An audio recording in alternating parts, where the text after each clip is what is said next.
Eu vou te ensinar isso no nosso curso chamado CTL. Vai ter uma matéria lá chamada Didaquê. Não vou te falar o que é isso. Se você quiser saber o que é isso, você tem que vir fazer.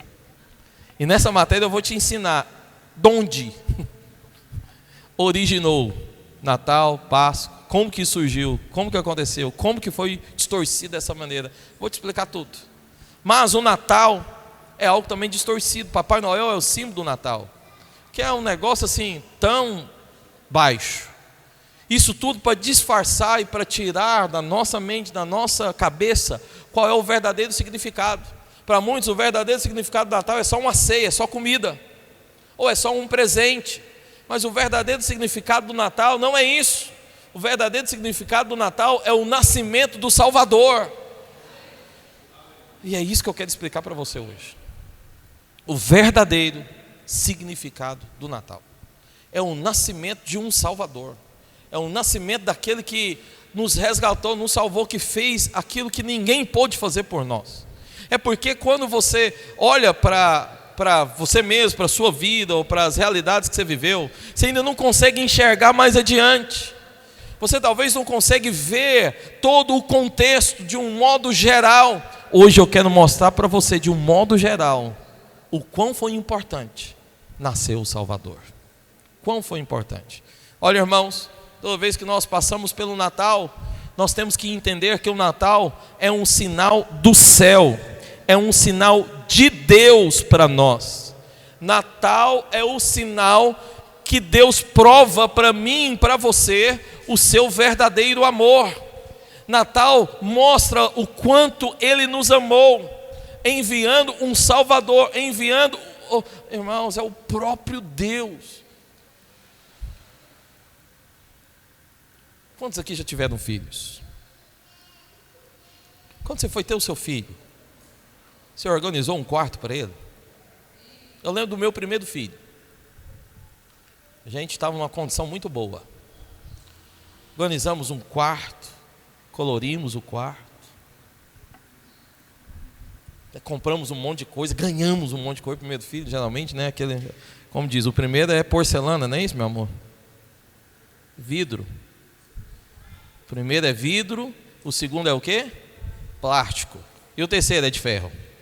Então, geralmente é assim. Então, primeiro é aquela coisa, qualquer coisa quebra. Então nós organizamos quarto, berço, compramos um monte de coisa, aí o segundo já herdou. É impressionante, né? Só não herdou as roupas porque era fêmea. Opa, era menina. O segundo herdou. O terceiro, então, aí herdou mais um pouquinho. Então, compramos, montamos. Agora, organizamos um local bonito. Seu filho nasceu em qualquer lugar? Nasceu na lixeira? No meio da rua? Alguém pode falar, pastor? Não, meu filho nasceu no caminho do hospital. Mas a maior realidade aqui não é o caminho do hospital. A maior realidade aqui é no apartamento de um hospital. Hoje em dia, até com a cesárea, os meninos nascem até um pouco melhor ainda, com menos dor. Porque você sabe, o parto dói mais não só para a mãe, mas para a criança também. Agora a cesárea facilita a vida de todo mundo, da mãe e da criança. Mas Jesus, que é Deus, como que você acha que foi o nascimento dele? Você acha que teve um quartinho para ele? Para você teve. Mas para o Deus que é o Salvador, não teve não. Você acha que teve roupinha separada, passadinha, lavada com sabonete neutro? Teve também não. Para nós que somos homens, tivemos toda uma estrutura para nascer, mas Deus não teve nada. Sabe onde que ele nasceu? Numa manjedoura. Esse é o primeiro sinal do Natal. Natal não é o Papai Noel. Natal é o nascimento do nosso Salvador. Fala para o seu irmão, fala: hoje eu te desejo feliz dia do Salvador. Hoje não é o dia do Natal, hoje é o dia do Salvador. Tem um dia para ele, tem um dia só para ele, hoje é o dia dele. Por que eu não abro mão do culto, irmãos? Porque hoje é o dia do Salvador. Eu falo para você, pode passar com sua família, e um Réveillon vem passar na igreja, eu falo isso mesmo. Mas sabe, hoje é o dia dele. Tem que ter um dia só para ele. Não, na verdade, todos os dias são dele, mas pelo menos um nós temos que separar para ele assim, de maneira exclusiva. Hoje é. Separamos o domingo também. Domingo é um dia exclusivo, só para Deus. Por quê? Domingo é o dia da ressurreição. Sabia disso? Domingo é o primeiro dia da semana. Não é o último. Porque é o dia da ressurreição. Depois eu conto essa história para você. Mas ele não teve um lugar para nascer. Ele nasceu numa manjedoura. Olha o que está escrito lá em Lucas capítulo 2, versículo 10. Até o versículo 12. Lucas 2:10. Olha, a Bíblia não está funcionando aí. Então se você quiser abrir no seu celular, e eu vou te falar, abra mesmo, porque eu vou ler alguns versículos aqui e vou contar uma história para você que está na Bíblia, que você nunca ouviu em lugar nenhum. Dá para ver aí? Amém. Está escrito aqui em Lucas 2:10. O anjo, porém, lhe disse: não temas, eis aqui vos trago boas novas, de grande alegria, que o será para todo o povo. É que hoje, vamos ler bem forte isso? 1, 2, 3 e... É que hoje vos nasceu na cidade de Davi o Salvador, que é Cristo o Senhor. Próximo. E isto vos servirá de sinal. Hoje eu quero falar só de 2 sinais que o Salvador nasceu. Só de 2 sinais do que é o verdadeiro Natal.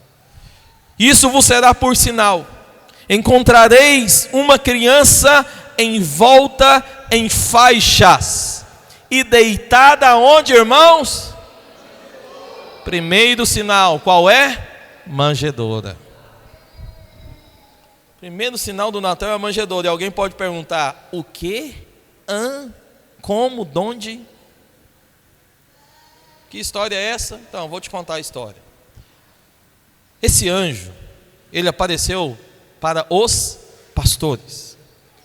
Esses pastores estavam cuidando de quê, irmãos? De que você acha que eles estavam cuidando?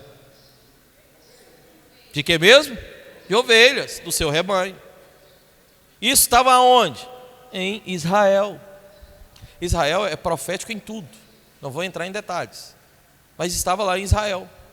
E esse pastor estava cuidando das ovelhas. E o anjo então apareceu. Como que foi essa aparência? Essa aparência foi algo, irmãos, espetacular. Foi uma grande luz que rasgou a noite. Era tarde da noite já. E uma grande luz do céu rasgou a noite e apareceu na frente daqueles 2 pastores. Porque é sempre assim. Aonde a glória de Deus aparece, toda a escuridão vai embora. Quem recebe da glória de Deus nunca vive em trevas. Por que não? Porque recebeu da luz, recebeu da presença, recebeu da glória, do fogo da presença do Senhor. Não vai ter mais trevas na sua vida.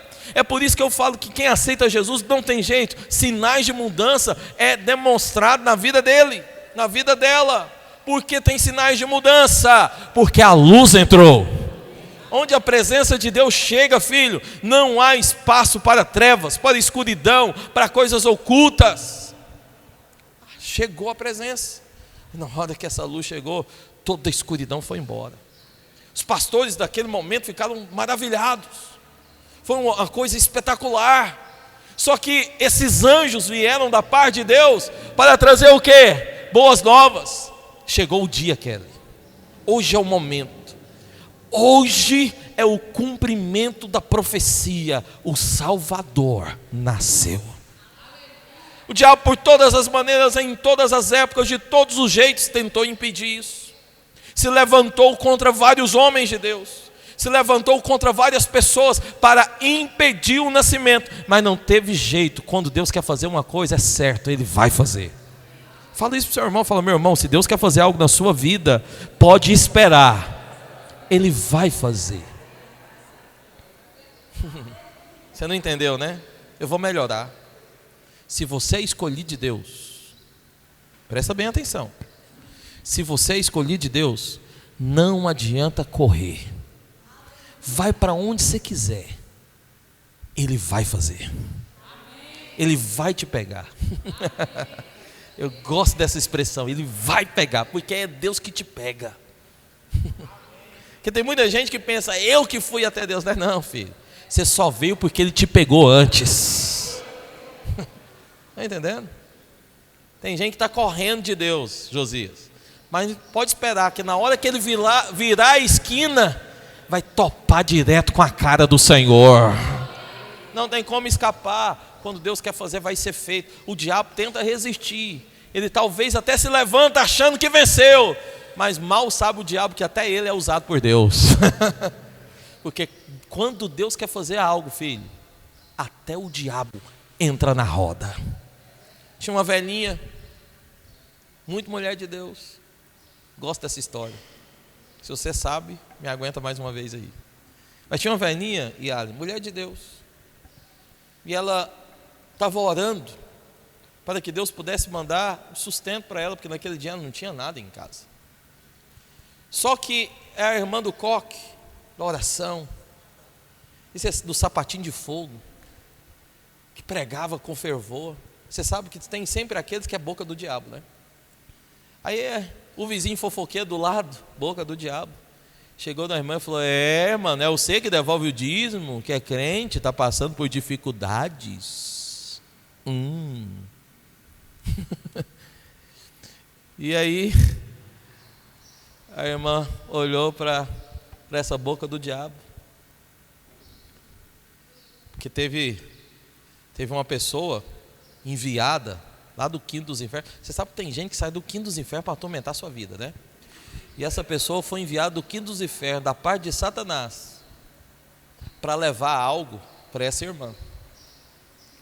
Chegou, bateu na porta, levou, mas olhou para ela e falou: olha, esse presente aqui não é de Deus não, esse presente aqui é do diabo, Lúcifer, ele que mandou te entregar.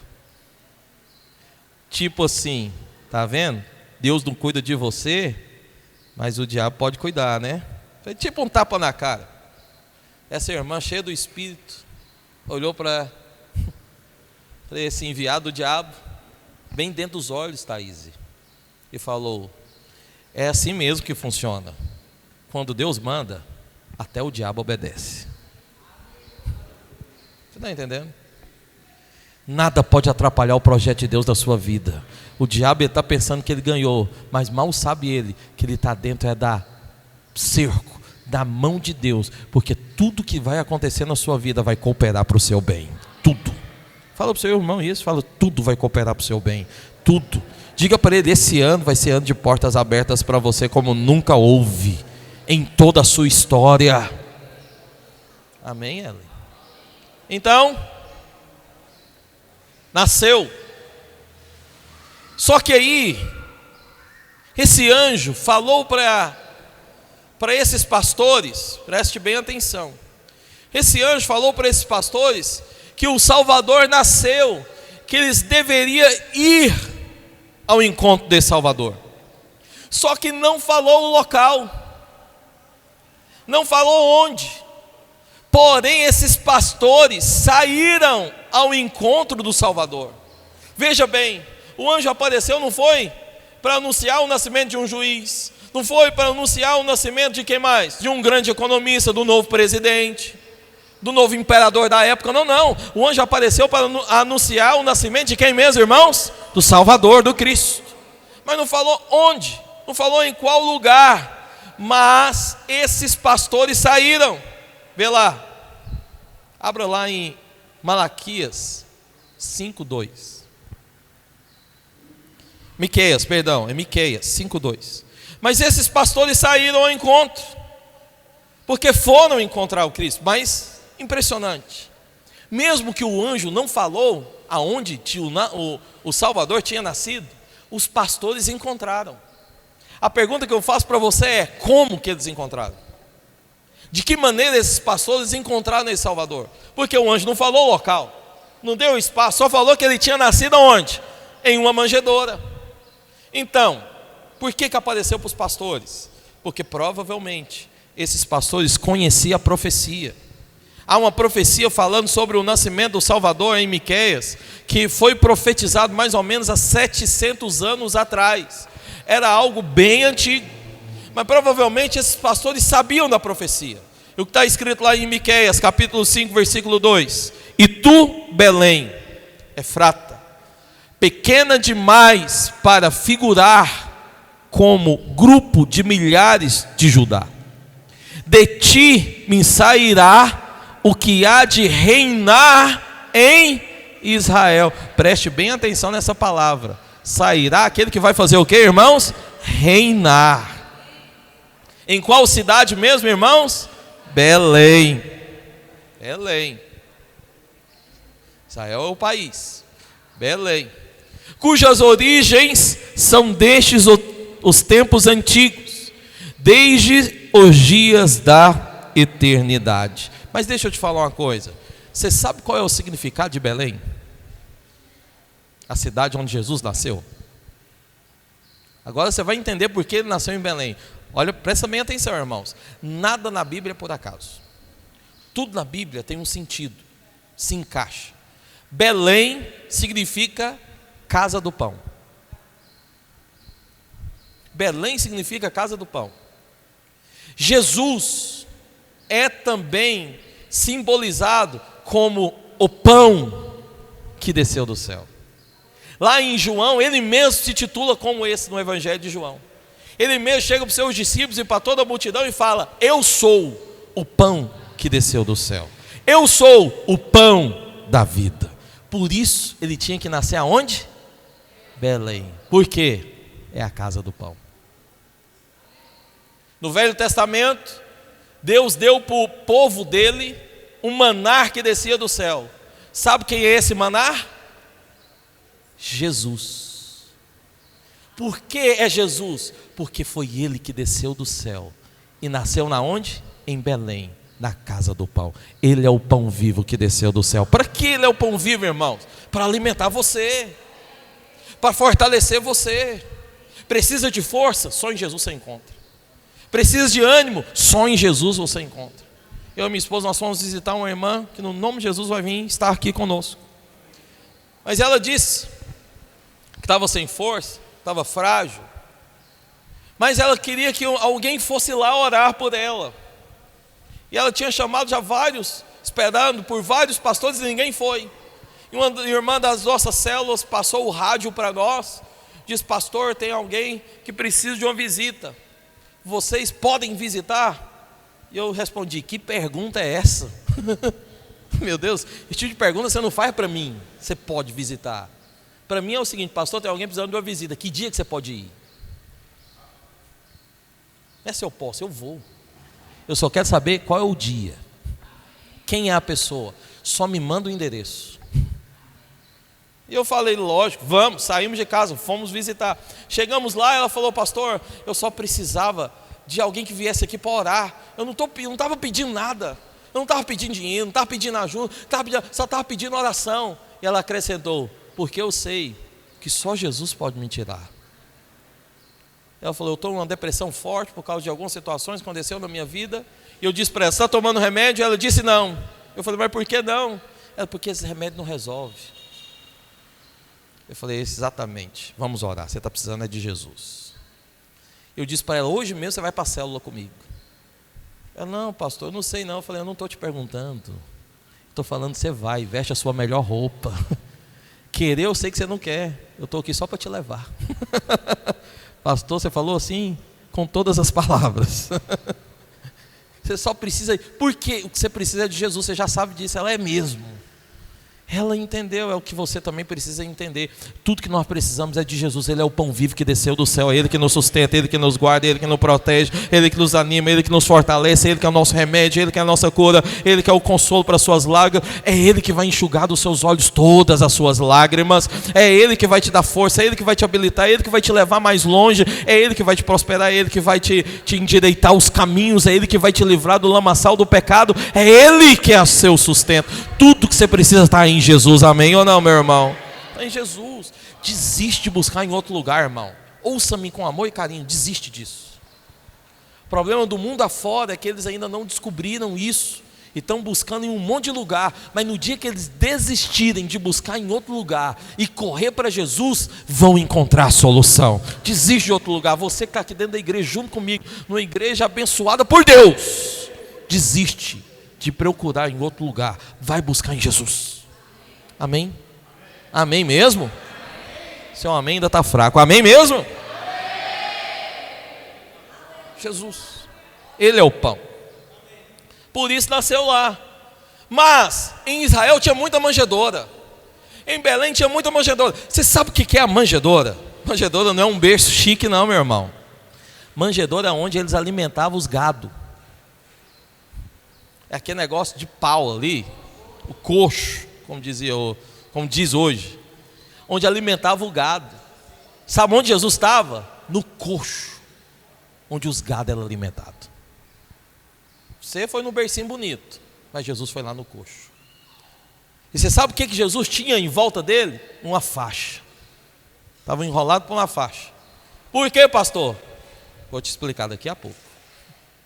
Mas estava enrolado com uma faixa. Foi nessa manjedoura. Mas em Israel havia muitas manjedouras. Mas aí tem um texto, tem uma outra profecia lá em Miqueias, capítulo 4, versículo 8, que fala: a ti, ó torre do rebanho, monte da filha de Sião, a ti virá, sim, virá o primeiro domínio, o reino da filha de Jerusalém. Essa aqui é a profecia que está falando de Jesus, o local onde ele iria estar. Qual é o local onde ele iria estar, irmãos? Na torre do rebanho. Olha, torre do rebanho tem um nome em hebraico. O nome em hebraico é Migdal Eder. Por que Migdal Eder? Porque, irmãos, a torre era um local que servia para duas coisas. Primeira coisa que servia a torre, para vigiar a cidade. Então os vigias subiam em cima dessa torre para vigiar. Mas também a torre servia também para os pastores, para que eles pudessem ver o seu rebanho, vigiar o seu rebanho. Então a torre em hebraico é o lugar de vigia, o migdal, lugar de vigia. E os pastores subiam lá para ver se não haveria nenhum inimigo por perto chegando para atacar o seu rebanho. Então, subindo tão alto, ele saberia se tinha alguma coisa por perto. Se tivesse alguma coisa por perto, tiraria o rebanho do local. Então, a torre era o lugar de vigia. A palavra de Deus diz que Jesus iria nascer perto dessa torre. Por que é importante saber disso, irmãos? Porque o lugar de vigia, onde ficava o rebanho, olha, todo o rebanho que era levado para sacrifício, era colocado nesse local lá em Belém, onde tinha a torre de vigia. Porque esse rebanho, ele tinha que ser bem guardado. Porque animal que era sacrificado em oferta ao Senhor, não poderia ter defeito, não poderia ter mancha, não poderia ter problema nenhum. Por isso também todos os animais que estavam nesse local, eles tinham que ser enfaixados, colocado aí essa faixa, ou esse pano, para que ele não viesse a ter defeito. Preste bem atenção. Jesus, ele nasceu, olha só para você ver toda a profecia bíblica se cumprindo. É porque talvez você ainda não fez o cursão comigo, em nenhum seminário, talvez você não está conseguindo ter toda a figura que eu estou tendo aqui agora na minha mente. Mas em toda a profecia bíblica, Jesus é o cordeiro que vem para morrer, é o animal que vem para morrer, ser sacrificado, em toda a profecia bíblica do Velho Testamento. Chega no Novo Testamento, ele é o pão que desce do céu, nasce em Belém. Mas também ele é o cordeiro de Deus que vem para ser o que, irmãos? Sacrificado, morto. Você nasceu para viver. Alguém aqui nasceu já pensando em morrer? Você dá à luz a um filho para fazer que daqui a alguns anos ele possa ser morto para salvar alguém? Ninguém dá luz a ninguém para morrer. Jesus foi o único menino que nasceu para morrer. E sabe onde ele foi colocado? No local do rebanho que era separado, preparado, guardado, vigiado para o sacrifício. Jesus, ele veio para morrer. E toda a profecia se cumpriu, porque ele nasceu no lugar exato, no momento certo, no local correto, onde todo animal que era sacrificado tinha que estar. E lá estava Jesus, o Filho de Deus, aquele que saiu do céu da sua glória e veio em carne e osso, só para se sacrificar por mim e por você. Vamos celebrar o Natal agora só com comida? Vamos celebrar o Natal agora só com Papai Noel e presentes? O Natal é o nascimento do Salvador, que se sacrificou para que hoje eu e você pudéssemos ter vida. Amém? Amém? Ali ele nasceu. Primeiro sinal que nós temos do Natal é a manjedoura, é o local, é onde Jesus nasceu. Mas o segundo sinal, pastor, que nós temos é o sinal da Virgem. Olha, no Velho Testamento, todo homem que nascia, e nascia em um lar, onde o pai ou os patriarcas tinham muitas posses, era homem ou menino considerado livre. Mas, se esse rapaz ou esse homem chegasse à sua idade de maturidade, e perdesse todos os seus bens, se tornasse pobre, ele então teria que servir ou ser vendido como um escravo. Só que mesmo assim, sendo vendido como escravo e vivendo como escravo, ele poderia receber libertação ou viver uma vida de liberdade. Quando um parente mais próximo dele chegava e o resgatava, ou pagasse o preço para comprar ele de volta para a família original, e assim então ele poder ser livre. Mas se não tivesse nenhum parente próximo com dinheiro suficiente para pagar pelo preço, ele viveria como escravo o resto da vida e morreria como escravo, mesmo tendo nascido em um lar livre. Isso era assim no Velho Testamento. Aí Jesus, ele vem e nasce de uma virgem. Por que você acha que ele nasce de uma virgem? Porque ele tem que ser o parente mais próximo. É por isso que ele teve que nascer, irmãos. Deus não poderia simplesmente lá do alto liberar um decreto com a sua voz de trovão e resolver toda a situação, porque ele seria injusto. Ele mesmo estaria indo contrário à sua própria lei, aos seus próprios regulamentos que ele mesmo colocou para que os homens pudessem viver. Para que Jesus pudesse nos resgatar, ele tinha que vir em carne e osso, tinha que se tornar o nosso parente. Por isso teve que se tornar homem. Agora, por que teve que vir de uma virgem? Porque olha só, irmãos, para se resgatar naquele tempo, você tinha que ter posse, ser rico. E ter riqueza aqui, sabe o que está apontando? Está apontando para o sangue. O sangue de Jesus é valioso. Já ouviu aquela história que o sangue de Jesus tem poder? Já ouviu aquela história que o sangue de Jesus é o bem mais valioso do mundo? Então, está apontando para a riqueza daquela época. O sangue tinha que ser puro. Por que o sangue tinha que ser puro? Porque uma vez que Adão pecou, o pecado, a semente do pecado entrou dentro do sangue humano. Uma vez que a semente entrou dentro do sangue humano, todo homem que nascia ou que viesse a nascer após Adão, já nascia com o pecado correndo nas suas veias. Se Jesus nascesse de um método entre uma relação entre um homem e uma mulher, ele nasceria também com a semente do pecado. Nascendo com a semente do pecado, seria o parente mais próximo, mas não teria a riqueza necessária para resgatar você. Um escravo não pode resgatar o outro. Você só pôde ser resgatado porque Jesus não era escravo. Ele não tinha semente do pecado na veia. Por isso teve que ser de uma virgem. Por que de uma virgem, pastor? Porque aqui mostra a pureza. Não teve relação sexual com ninguém. Está entendendo? Aqui mostra que não veio de nenhum homem. E eu vou te falar mais. Não teve a ação nem de José. Não teve também a ação nem de Maria. Nem José e Maria fez parte do nascimento de Jesus, da geração de Jesus ter sido gerado. Por quê? A concepção. Por quê? Porque Maria era virgem, não teve o sêmen do homem.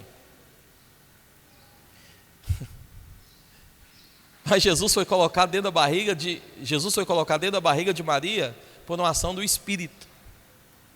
Vocês sabem, mais ou menos em 1900, um cientista israelense descobriu que todo bebê que está dentro da barriga da mãe não recebe a corrente sanguínea da mãe. A corrente sanguínea é gerada pelo próprio feto. Vocês não sabiam disso, não? É gerado pelo próprio feto. Mais ou menos no ano de 1900 foi descoberto isso. Esse que descobriu isso, ele descobriu também a separação do sangue. Quem aqui é o sangue tipo A? Alguém aqui é sangue tipo A? Mais raro, né? Tipo B? Sangue AB. Sangue O. Então, ele descobriu que os sangues têm tipo. Só que tem dois aí que são universais. Você sabe quais são? O AB e o O. O AB, ele faz o quê? Recebe, não é isso? Ele é o receptor, não é isso? De qualquer um. O O, ele é o doador. Só que o O, ele não pode receber de outros. Ele só pode doar. Esse cientista fez essa descoberta, que ajudou a salvar a vida de muita gente, porque na hora que ia fazer uma transfusão de sangue, se recebesse um sangue errado, você morria. Por isso muita gente morria. Ele fez essa descoberta. Só que ele também descobriu que o feto não recebe o sangue da mãe. Como que funciona? O feto recebe só os nutrientes, aquilo que a mãe come, os carboidratos, o que mais? Proteína, o oxigênio, mas não recebe o sangue. O sangue é do próprio feto. Só que depois que o feto recebe os nutrientes que vai para a sua corrente sanguínea, ele descarrega aquilo que é podre, aquilo que é lixo, para a corrente sanguínea da mãe, mas não recebe a corrente sanguínea da mãe, só descarrega. E através da corrente sanguínea da mãe, ela descarrega então não só o dela, mas também o do bebê para fora. Mas não transmite. Por isso, Jesus não teve ação nem de José e nem de Maria. Foi por isso que ele pôde ser o seu Salvador. Porque se o sangue de Maria tivesse transmitido para ele, ele receberia ainda a semente do pecado. Isso só mostra que tudo que Jesus teve era celestial. O sangue era de Deus, a semente era de Deus, toda a gestação foi de Deus. Olha só, esse é o verdadeiro Natal. O Salvador, que não tem semente nenhuma de pecado, nasceu para nos salvar. Por isso ele pôde te salvar. Se tornou o parente mais próximo, porque saiu através da mulher. A mulher é a porta de entrada para essa terra. Ele saiu da mulher, entrou pela porta. E eu vou falar de porta aqui no final do ano. Se eu fosse você, não perderia. Palavra do final do ano aqui, dia 31, vai ser sensacional. E eu já vou te falar, Deus tem uma porta aberta para você. Ele entrou pela porta, saiu da mulher. Sangue celestial, tudo do céu, por isso pôde te salvar. Mas tem só mais um detalhe que eu vou encerrar com isso. Está na minha hora? Está na minha hora. Tem só mais um detalhe que eu vou encerrar com isso. Tudo foi celestial. Primeiro sinal do Natal é a manjedoura. Segundo sinal, ele veio da virgem. Por que manjedoura, irmãos? Porque lá é o local onde nascia o cordeiro para o sacrifício. Por que virgem, irmãos? Porque não tinha sangue humano. O sangue era celestial, era puro, veio do céu. Amém? Agora tem um detalhe aqui na palavra de Deus que é impressionante. Coloca lá em Números capítulo 27, versículo 4. Tem um detalhe na palavra de Deus que é impressionante, que ninguém fala, ninguém prega sobre isso. não é mencionada em lugar nenhum, mas hoje eu vou mencionar aqui para você. Primeira mão, hein? Abriu? É importante que você abra. Esse eu queria que você lesse. Ah, tá ali. Não estou vendo nada aí. Números capítulo 27, versículo 4. Está dizendo: porque se tiraria o nome de nosso pai do meio da família, porquanto não teve filhos? Olha essa frase: dá-nos possessão entre os irmãos de nosso pai. Essa frase é uma afirmação ou é uma pergunta? Tem um ponto final, não tem ou não tem? Tem também aspas aí, tem ou não tem? Tem, começa lá em cima as aspas. Por que tem aspas? Porque alguém estava falando. Por que tem um ponto final? Porque essa pessoa fez uma afirmação. Eu vou te explicar a história, não dá tempo da gente ler tudo, mas presta atenção. Essa aqui são as filhas de Zelofeate.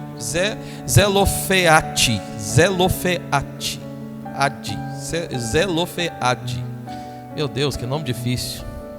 Zelofeade. Você quer pôr o nome desse do seu filho aí?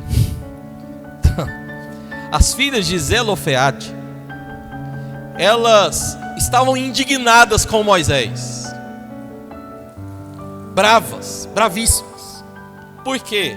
Esse Zelofeade, ele era muito rico, ele tinha muitas posses, e segundo a lei que Deus mesmo havia estabelecido com Moisés, somente seria herdeiro o filho primogênito.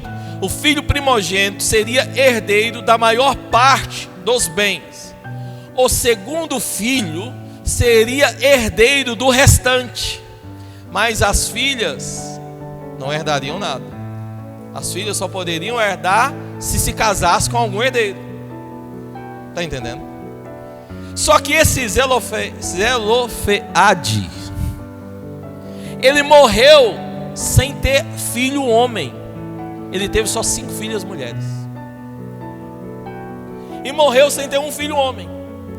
Aí, como ele morreu, as posses dele tinham que ser passado para um parente mais próximo, o irmão. E as 5 filhas iam ficar sem nada. E elas então bateram o pé. Ei, Moisés, não aceito isso. Como? Só porque agora não teve filho homem? Quem pode dizer? É um movimento feminista. Os feministas usam esse texto aqui, mas não é um movimento feminista não. Preste bem atenção. Como, Moisés? Agora só porque ele teve filho, não teve filho homem, nós vamos perder o que o nosso pai construiu? Eu vou perder o que o nosso pai tem por herança? Não aceito. Dá-me agora. Essas aqui são as mulheres homem, né? Mulher de fibra. E Deus gostou delas. Dá-me agora o que é meu. Agora é minha possessão. Moisés ficou perdido na situação, vendido. E nos versículos mais à frente, ele vai chegar diante de Deus para lançar a situação. E Moisés chega diante de Deus da seguinte maneira: Deus, estou com um problema. O Senhor estabeleceu uma lei, e agora essas meninas aí não querem abrir mão. Estou num dilema, como eu vou fazer? Aí Deus responde para Moisés. A resposta de Deus é que é fantástica. Deus responde para Moisés: é justo, dá para elas. Você não entendeu, né? Vou te explicar. Deus mudou a lei. Deus mudou a regra. Por que Deus mudou a regra? Tem muita gente que pensa, Lúcio, que vai alcançar coisas em Deus só porque ele é chorão. Ele chora. Tem alguma coisa errada em chorar? Não, irmãos. Acho que é bom você chorar diante de Deus, com o coração contrito, quebrantado. Mas você não vai alcançar as coisas diante de Deus porque você chorou. Está entendendo? Não estou dizendo que é ruim chorar. Só estou dizendo que não é chorando que alcança. Está entendendo? Está entendendo, irmãos? Elas alcançaram porque choraram? Não. Sabe por que elas alcançaram? Porque Deus gostou da atitude delas. Qual foi a atitude delas? Dá-me. É meu. A herança é meu. Eu não abro mão de nenhuma unha. é herança do meu pai, eu não abro mão de nada. Tudo é meu, é minha possessão. Eu quero, é meu, pode dar para mim. Sabe o que Deus gostou? Da fé delas. Foram ousadas. É isso que Deus gosta, meu irmão. Você quer experimentar no próximo ano de portas abertas da sua vida? Seja ousado em reivindicar de Deus a herança que já é sua. Ter herança é uma coisa, tomar posse dela é outra. Sabe qual que é o problema de um monte de crente? Ele tem a herança, mas não toma posse. Deus não gosta disso. Deus não gosta de gente que desvaloriza. Deus não gosta de gente que deixa para lá. Deus não gosta de gente que não se posiciona. Como eu preguei ontem aqui para os jovens. Ou você tem que ser quente ou você tem que ser frio, mas tem que ser posicionado. Deus não gosta de gente que abre mão. Deus gosta de pessoas que se posicionam, não arreda o pé, não deixa uma unha, não deixa nada para trás. Deus gosta de gente que tem fibra, que tem raça, que tem força, que bate o pé, que não aceita, que não é acomodado. Vou te fazer uma pergunta: você vai ficar acomodado com os anos que se passaram? Ou você vai reivindicar a sua herança no próximo ano que está chegando? Coloca os seus alvos aí nesse envelope, meu irmão. Reivindica de Deus. Deus gosta disso, de gente que se posiciona em fé e fala: é meu, Deus já me deu, eu vou avançar, eu vou crescer e não arreda o pé. Amém ou não? E Deus gostou da atitude delas. Por que Deus gostou? Vou terminar a história contando para você aqui e a gente vai encerrar. Sabe por que Deus gostou? Porque mais de 3.500 anos à frente, Jesus nasce. Quando Jesus nasce, ele vem de duas genealogias, uma de Mateus e uma de Lucas. A de Mateus é a genealogia de José, a de Lucas é a genealogia de Maria. Só teve um problema na genealogia de José. Você vai perceber que lá em Mateus não se menciona que José é pai de Jesus, só se menciona que o pai de José é Jacó. Não é o Jacó, né, do Egito, é outro Jacó. Mas não menciona que ele é pai de Jesus. Menciona que esse José, que tem como pai Jacó, é marido de Maria. Por que isso? Porque quando Davi, você vai perceber que o texto de Mateus começa: Jesus, filho de quem? De Davi. Filho de quem? Abraão. Para você que não sabe, Abraão é mais antigo que Davi. Abraão veio primeiro que Davi. Mas na palavra de Deus, Abraão não vem primeiro, Davi vem primeiro. Por quê? Está mostrando que Jesus é rei, ele tem uma linhagem real. Por isso ele pode assumir o controle, o governo, o domínio. Ele é rei. Por isso que fala que ele é filho primeiro de quem? De Davi. Só que depois de Davi veio um outro rei. Davi casou com uma mulher chamada Batseba. Davi teve muitas mulheres, muitas mesmo. Se eu não me engano são mais de 10. E só que ele amou mesmo uma, chamada Batseba. E ele teve com essa mulher 2 filhos. Um que foi o futuro rei, chamado Salomão. E outro que tinha o nome de Natã, que também tinha linhagem real. De Salomão veio um outro rei que gerou muito problema. Jeconias, acho que esse é o nome dele. Pega o nome aí para mim, não estou lembrando. É Geofonias, alguma coisa assim. Pega o nome para mim. Só que esse rei teve muito problema. E ele foi amaldiçoado por Deus, porque só fazia coisa errada. E José veio da linhagem desse rei, que estava debaixo de maldição. Depois desse rei não teve mais nenhum rei em Israel, mesmo sendo da linhagem. Por que não teve mais? Porque Deus amaldiçoou. Por causa da Jeroboão. Obrigado. Porque Deus amaldiçoou por causa da sua má procedência. Só que tinha um outro filho chamado Natã. Em Mateus, José, que não podia mais assumir um reino por causa da maldição, veio dessa genealogia em Mateus. Jesus veio dessa, mas não podia assumir. O diabo pensou o quê? Venci. Você não pode assumir e nasceu desse aqui, venci. Mas você sabe de uma coisa, filho? Deus sempre tem um novo caminho. Isso também é para a sua vida. Às vezes você pensa que o diabo venceu. Às vezes até mesmo o diabo é convencido: eu venci ele, eu derrotei ela, eu armei baguncei o casamento, baguncei a família, baguncei a vida, baguncei os filhos. Eu venci, né, Josias? Às vezes o diabo pensa que venceu, mas deixa eu te falar uma boa notícia. Deus sempre tem um novo caminho para você. Deus sempre tem um plano para você. O diabo, quando pensava que venceu, não sabia dos desígnios do Senhor. Aí o que acontece? Maria veio do outro filho, Natã. Pai de Maria era Eli. E Jesus nasceu de lá. Só que o que acontece? Jesus não tinha semente nem de José, nem de Maria, mas nasceu de Maria. E a palavra fala que Maria era o quê? Mãe de Jesus. E José era o quê? Marido de Maria. Ele tem direito ao trono. Sabe por quê? Nasceu de Maria. E Maria é genealogia da realeza também. Em Lucas começou em Adão. Jeroboão foi amaldiçoado, mas Natã continua. Maria deu à luz a Jesus. Jesus nasceu e ele veio novamente da linhagem real, segundo o plano de Deus. Outro caminho aberto por Deus. Agora pode assumir o controle. Enquanto o diabo pensou que estava ganhando, na verdade, Deus já estava anos-luz à frente. Na sua vida, filho, talvez você possa pensar: o diabo ganhou, situações ganharam, mas Deus está à frente. Ele vai abrir uma porta para você. Fique em pé no seu lugar e vamos orar.